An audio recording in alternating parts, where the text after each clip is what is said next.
மீனராசி. மீனராசிக்கு அதிபதி குரு பகவான். குரு பகவான் வீட்டில் தான் சனி பகவான் பெயர்ச்சி. ஜென்ம சனி உங்களுக்கு ஒன்றும் பண்ணாது.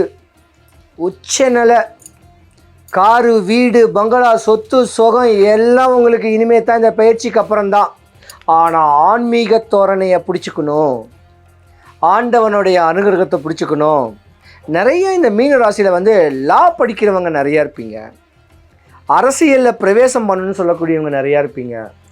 கலைத்துறையில் பிரவேசிக்கக்கூடிய தன்மைகள் நிறையா இருக்கும். சாதாரண ஆள்லேருந்து உயர்ந்த ஆள் வரைக்கும் உண்டான நட்புகள் நிறையாவே இருக்கும். ஜென்ம சனி ஒன்றும் பண்ணாது, பயப்பட வேண்டாம். இருந்தாலும் ராசிக்கு 12வது வீட்டில் ராகு பகவானுடைய பெயர்ச்சியும் உங்களுக்கு இருக்குது. பெரிய பெரிய பில்டிங் கட்ட போகிறீங்க, பெரிய ப்ராஜெக்ட் போடுவீங்க. ரோடு கான்ட்ராக்ட் வரலாம், இல்லை ஒரு ஃப்ளாட்டு கட்டி விடலாம், ஒரு பிஸ்னஸ் பண்ணக்கூடிய வீடு கட்டலாம். இந்த மாதிரி பெரிய லெவலுக்கு உங்களுடைய ட்ரீம் இருக்கும். கோடி கணக்கில் கடன் வாங்குவீங்க. அடைக்கிறதுக்கு தெம்பு கிடச்சிரும்னு சொல்லக்கூடிய தைரியத்தில் வாங்குவீங்க, அடைஞ்சிரும். ஆனால் இந்த 2.5 வருஷத்துக்குள்ளே நீங்கள் எவ்வளோ தான் சம்பாதிச்சாலும் சம்பாரிச்சுக்கணும். அடுத்த 2.5 வருஷத்துக்கு மேலே உங்களுக்கு 7.5 சனி ஆரம்பம். அதனால் நிறைய தானம் பண்ணுங்கள், நிறைய தவம் செய்யுங்க. பணம் காசு நிறையா இருக்கா, ஏதாவது ஒரு கோயிலுக்கு அன்னதானம் பண்ணுங்கள். இப்படியாம்பட்ட ஒரு வாழ்க்கையை வாழ்ந்துக்கிட்டு இருக்கக்கூடிய தன்மை இந்த மீன ராசிக்கு உண்டு. ஆனால் மீன ராசியில் இருக்க வேண்டிய ஆண்கள் குறிப்பிட்ட காலத்துக்குள்ளே குடும்பத்தோட ஒட்டுணர்ந்து தாய் தகப்பன் பேச்சை கேட்டு கல்யாணம் காட்சி பண்ணால் உங்கள் குடும்பம் உச்ச நிலைமையில் இருக்கும். இல்லைன்னா மதமுற்று மதம் மாறின ஒரு பெண்ணுடைய தொடர்புகள் வரும். ஆணாக இருந்தாலும் பெண்ணாக இருந்தாலும். ஆணாக இருந்தால் கல்யாணம் ஆயிடுச்சுன்னா மதமுற்று மதம் மாறின பொண்ணு, வயதுக்கு முதிர்ந்த ஒரு பொண்ணு, நோயாளியாக இருக்க வேண்டிய பொண்ணுக்கு துரோகம் பண்ணால் மாட்டிக்குவீங்க. மீன ராசியில் படிக்கிற குழந்தைங்க நல்லா படிங்க, கான்ஸ்டேஷனை தெளிவு பண்ணுங்க. தான் குடும்பத்தை தெளிவான பக்குவத்தில் படித்து வேலை கிடச்சி அதனால குடும்பத்தை நான் மேன்மைப்படுத்த சொல்லக்கூடிய எண்ணங்களை தெளிவுபடுத்துங்க. ஏன்னா நீங்கள் மாட்டிக்குவீங்க. ஏன்னா சனி பகவான்னு சொல்லிட்டாவே உங்களுக்கு பார்த்தீங்கன்னா, அட அவர் என்னடா பண்ணுவார் அப்படின்னு சொல்லக்கூடிய எண்ணத்தில் கொலை, களவு, கற்பழிப்பு, பெண் மோகம், நிறையா போஸ்கோ சட்டத்தில் மாட்டக்கூடிய தன்மை இந்த மீனராசி உள்ள ஆண்களுக்கு நிறையா இருக்குது. ரொம்ப கவனமாக இருக்கணும். பெண்கள் விஷயத்தில் கவனமாக இருக்கணும். இன்றைக்கி பொறுத்த வரைக்கும் மாட்டிக்கிட்டு தத்தளிச்சிங்கன்னா தர டிக்கெட் ஆகிடுவீங்க.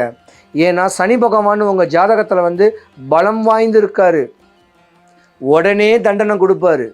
அதனால் மனசாட்சிக்கு உகந்த மாதிரி நடந்துக்குங்க. ஏதாவது கோயில் கட்டுறேன்னு வேண்டிக்கிங்க, அந்த கோயிலுக்கு ஏதாவது ஒரு நல்லது கெட்டது ஒரு எண்ணெய் வாங்கி கொடுங்க. இப்படிலாம் வாழ்ந்து வந்தீங்கன்னா இந்த மீனராசி அன்பர்களுக்கு யோகம்தான். மீனராசியை பொறுத்த வரைக்கும் பூர்வீக சொத்தில் ஒரு பிரச்சனை இருக்குது. தாய் தகப்பன், அண்ணன் தம்பி, அங்காளி பங்காளி சொத்தில் ஒரு பிரச்சனை இருக்குது. அதை முறையாக ஷார்ட் அவுட் பண்ணிக்கிங்க. இல்லைன்னா அண்ணன் தம்பி, அங்காளி பங்காளினால் உங்கள் உயிருக்கே ஆபத்து இருக்குது. மீன ராசியை பொறுத்த வரைக்கும் உங்கள் வளர்ச்சியை பார்த்து உங்கள் ஆஃபீஸில் வேலை பார்க்குறவங்களோ உன் சொந்த பந்தமும் சூனியம் கூட வைப்பாங்க, ஏவலை கூட பண்ணி விடுவாங்க, இவன் எப்படி வளரலான்னு சொல்லி. அதனால் ருத்ராட்சம் ஒன்று போடுங்க. வீட்டுக்கு அடிக்கடி ஏதாவது ஒரு பூஜைகள் போடுங்க, யாகங்கள் நடத்துங்க, நிறையா கோயிலுக்கு தானம் கொடுங்க, அரகஜா மைய வைங்க, விபூதி வைங்க, சந்தனம் வைங்க. ஏதாவது ஒன்று உடம்புல ஒரு வாசனை திரவியத்தை போட்டு மீனராசி அன்பர்களை தெளிவுபடுத்திக்கிங்க. இல்லைன்னா கடனாளியாக மாறிடுவீங்க. ஆனால் மீனராசிக்காரங்க கடன் வாங்கினாலும் உங்கள் தாய் தகப்பன் உங்களுக்கு கொடுப்பாரு இந்த 2.5 வருஷம். ஆனால் இதுக்கு மேலே கடன் வாங்கினீங்கன்னா நீங்கள் மாட்டிக்கிட்டு சொத்தை கூட இழப்பீங்க. மனைவி மக்களே பிரிஞ்சு போகக்கூடிய தன்மையும் உண்டு. ஏன்னா சந்நியாச கோல உள்ள ஜாதகத்தன்மை இந்த மீனராசிக்கு. பெண்கள் தாங்க பாவம், பெண்கள் தான் கஷ்டப்படக்கூடிய தன்மை இருக்குது. ஆனால் தென்பு பண்ணி ஆண்டவனுக்கு ஈக்குவலாக தெளிவான அமைப்பில் வாழுன்னு சொல்லக்கூடிய எண்ணங்கள் நிறையா பெண்களுக்கு இருக்குது. அகமகிழ்ந்து வாழக்கூடிய தன்மை வரப்போகுது. பயப்படாதீங்க. முன்னோர் வழிபாடு, தான் குலதெய்வ வழிபாடு, அக்கம் பக்கம் வீட்டுக்கிட்ட இருக்க வேண்டிய உபதெய்விகளை வழிபாடு, உங்களுடைய குலதெய்வத்தை மெயினாக நீங்கள் பிடிச்சிக்கிட்டிங்கனாவே யோகங்கள் தரக்கூடிய தருணத்தில் வாழ்ந்துட்டு போயிடுவீங்க. காளியம்மன் வழிபாடையும் நீங்கள் பண்ணணும். ஏன்னா உங்கள் ராசியில் ராகு பகவான் ராசிக்கு 12ஆம் இடத்துக்கு வரக்கூடிய தருணமும் இனி ஓரிரு வாரத்தில் ஓரிரு மாதத்தில் உண்டு. அதனால் பூர்வ ஜென்ம தோஷமும் இருக்கும். அடுத்தவங்களுடைய கெட்ட பார்வை இருக்கும். அகமகிழ்ந்து வாழணும், அரசனை போல வாழணும். இதுலேயும் மாட்டிக்காதீங்க. முடிஞ்ச அளவுக்கு தானம், தியானம், தவம் செய்யுங்க. ஏதாவது ஒரு சித்தரை பிடிச்சிக்குங்க, மகானை பிடிச்சிக்குங்க. உக்ர தேவதைகளுடைய வழிபாடை பண்ணி தனக்கு ஒரு சக்தியை ஏற்றிக்கிட்டு வந்தீங்கன்னா இந்த 2.5 வருஷம் உங்களுக்கு யோகம்தான். பயம் வேண்டாம். மீனராசி அன்பர்கள் அனைவருக்கும் சுபிக்ஷம், ஐஸ்வர்யம், கடாட்சியம் கிடைக்க வடபழனி ஆண்டவனுடைய அனுகிரகம் பரிபூர்ணமாக கிடைக்கணும். எல்லாம் நிறைவாகணும்.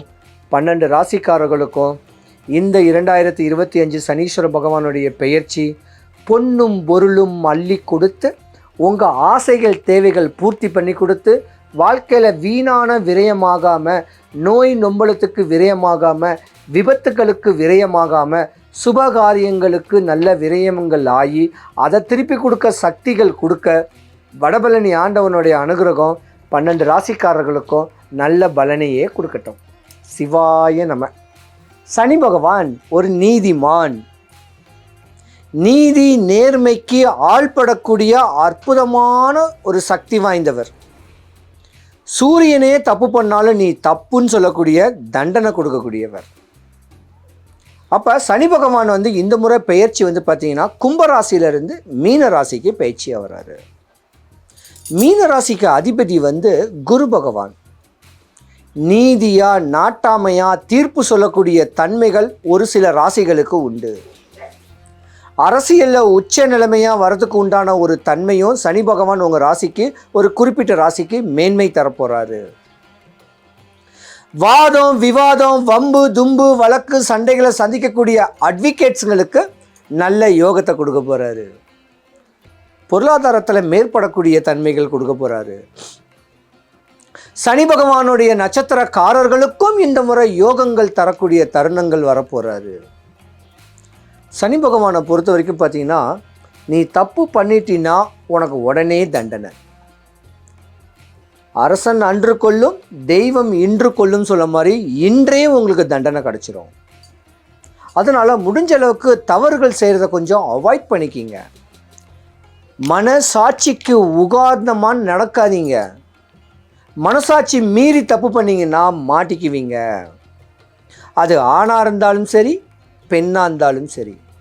ஆளாகப்பட்ட அரசனே தப்பு பண்ணாலும் ஆண்டியா போகக்கூடிய வருஷமும் இந்த வருஷம்தான். ஆண்டியும் அரசனாகக்கூடிய ஒரு வருஷமும் இந்த வருஷம்தான். ஏன்னா 3 பெயர்ச்சிகள் பலமாக இருக்கு. ஃபஸ்ட்டு சனி பெயர்ச்சி, குரு பெயர்ச்சி, ராகு கேது பெயர்ச்சி.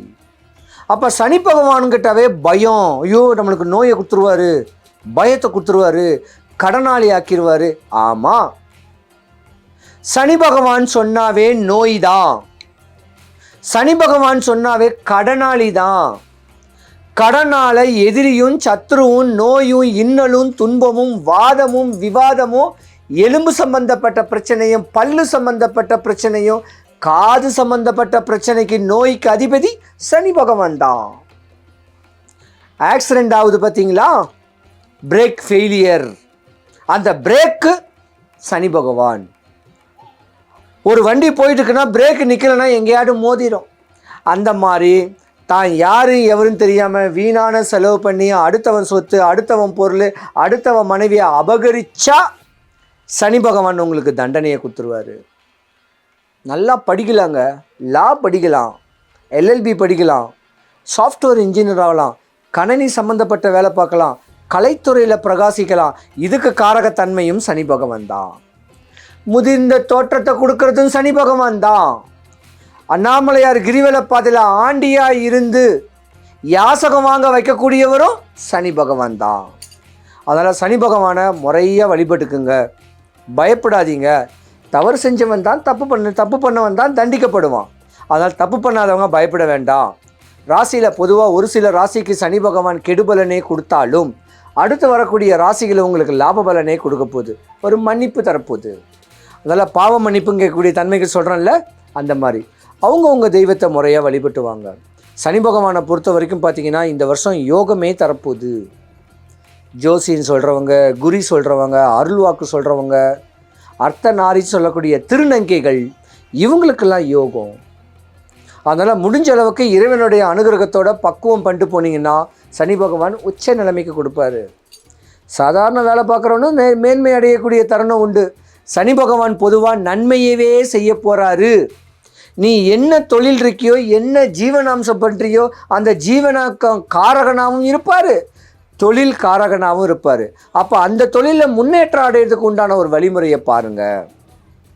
நிறைய பேருக்கு அப்பாவுக்கும் பிள்ளைக்கும் ஆவாத ஒரு ஜாதகம் இருக்கும். அப்பாவுக்கு பயந்து நடங்கக்கூடிய ஒரு நேரங்காலங்களும் வரும். அதனால் சனி பகவானை அண்ணான்னு சனி பகவானை வழிபடுங்க. டைம் இருக்கிறவங்க சென்னை பல்லாவரத்தில் இருக்க வேண்டிய பொலிச்செல்லூர் சனீஸ்வரன் பகவானுக்கு தனி சன்னதி, அங்கே சாமியை வழிபடுங்க. ஏதாவது எள்ளு உருண்டை வாங்கி கொடுங்க, இல்லை கமரக்கட்டு வாங்கி கொடுங்க. வாங்கி கொடுத்து சாமியை வழிபடுங்க. வழிபட்டா உங்கள் வாழ்க்கை நல்லாயிருக்கும். பயப்பட வேணாம். சனி பகவான் நல்லதே செய்வார். சனி பகவானுடைய அஷ்டோத்திர மந்திரம் ஒன்று சொல்கிறேன். இந்த மந்திரத்தை எல்லாரும் சொல்லிக்கிங்க. சொல்கிறேன். ஒன்பான் கிரகத்துக்குள் ஒன்றாய் மிளிர்கின்ற எங்கள் அண்ணா சனி ஈஸ்வர பகவானே, அன்பால் நான் உன்னை அடிப்பணிவேன்.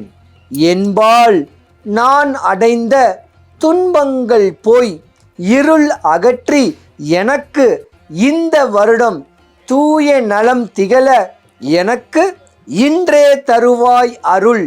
அண்ணா சனீஸ்வர பகவானே போற்றின்னு சொல்லிட்டீங்கன்னா சனி பகவானுடைய பார்வை விலகி நீதி நேர்மைக்கு ஆள்பட்டு ஆண்டவனுடைய அனுகிரகத்தில் இந்த 2025 நீங்கள் பீட் பண்ணுவீங்க.